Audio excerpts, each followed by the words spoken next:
নিৰ্বাচনৰ পূৰ্বেই যোৰহাটত আত্মসমৰ্পণ মন্ত্ৰী পবিত্ৰ মাৰ্ঘেৰিটাৰ। গৌৰৱ অখিল লুৰিণৰ মহামিলনত ধুলিচ্যাত গেৰুৱা বাহিনী। গৌৰৱ গগৈক ISI এজেণ্ট সজোৱা পবিত্ৰ মাৰ্ঘেৰিটাৰ মুখত চূণকালি, জনতাৰ ৰোষত পৰি পলাল মন্ত্ৰী। পবিত্ৰৰ অপপ্ৰচাৰক ধুলিচ্যাত কৰি উজনিত এতিয়া কেৱল গৌৰৱ গগৈৰ জয় জয়কাৰ। অসমত বলি আছে নিৰ্বাচনৰ গৰম বতাহ।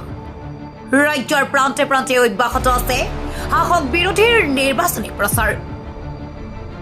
নিৰ্বাচনী প্ৰচাৰৰ উদ্দেশ্যে অসমত ইতিমধ্যে আহি উপস্থিত হৈছেহি বহু হাই প্ৰফাইল নেতা মন্ত্ৰী। এই কথাত ক'বলৈ গ'লে ক্ৰমাৎ আকৰ্ষণীয় হৈ পৰিছে ৰাজ্যৰ ৰাজনীতি।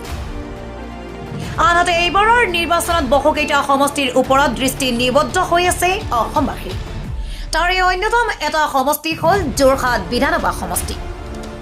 এইবাৰ যোৰহাট সমষ্টিত শাসকীয় বিজেপিৰ 25 বছৰীয়া শাসন ওফৰাবলৈ খোদ ৰণত নামিছে লোকসভাৰ উপদলপতি তথা APCCৰ সভাপতি গৌৰৱ গগৈ।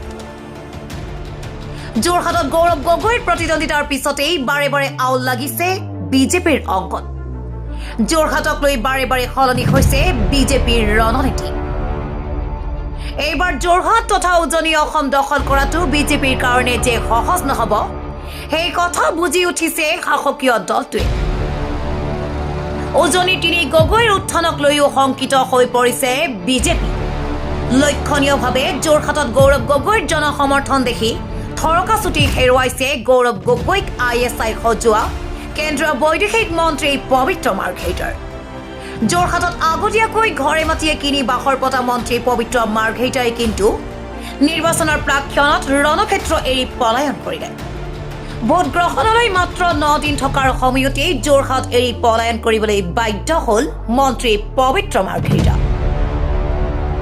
শেহতীয়াকৈ গৌৰৱ গগৈক পাকিস্তান এজেণ্ট সজাই যোৰহাটৰ অলিয়ে গলিয়ে ঘূৰি ফুৰা মন্ত্ৰী মাৰ্ঘেৰিটাৰ বৰ্তমান চাটোকো দেখিবলৈ নোপোৱা হ'ল যোৰহাটবাসীয়ে। আনহাতে যিমান শাসকীয় বিজেপিয়ে গৌৰৱ গগৈৰ বিৰুদ্ধে ষড়যন্ত্ৰ ৰচনা কৰিছে সিমানেই হলঠেকত পৰিছে ৰাজ্যিক বিজেপিৰ নেতৃত্ব। বিপৰীতে বিজেপিৰ ষড়যন্ত্ৰক ধুলিচ্যাত কৰি যোৰহাটত জোৰদাৰ নিৰ্বাচনী প্ৰচাৰত ব্যস্ত গৌৰৱ গগৈ। লগতে যোৰহাটবাসীয়েও মুকলি সমৰ্থন জনাইছে গৌৰৱ গগৈক।